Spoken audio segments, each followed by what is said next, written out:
Nous sommes sur le pont de la Belle Croix, un pont qui n'existe plus mais qui reliait l'île Feydeau à l'île Gloriette. Pourquoi le pont de la Belle Croix en fait?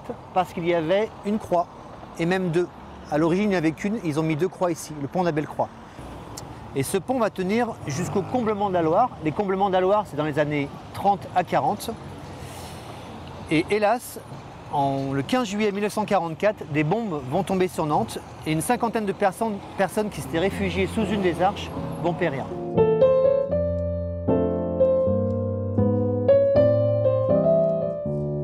Le pont n'existe plus, mais on reconnaît bien ici l'angle qui se trouve chaussée de la Madeleine, là c'est juste là. On voit le café, le petit café qui s'appelle La Fourmi. Donc La Fourmi, pourquoi? Parce qu'il y a la cigale et la fourmi évidemment.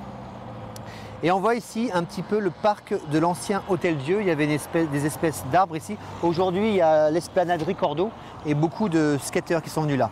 Sur cette carte, on aperçoit aussi les arches du Vieux Pont, donc détruits en 1944, et puis des pêcheurs de poissons de Loire. Et les immeubles ici sont encore les mêmes sur la gauche, là. Il en reste un.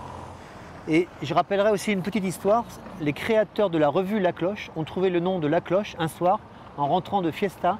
Ils ont entendu les cloches du beffroi de Sainte-Croix et se sont dit tiens, on va appeler notre revue La Cloche.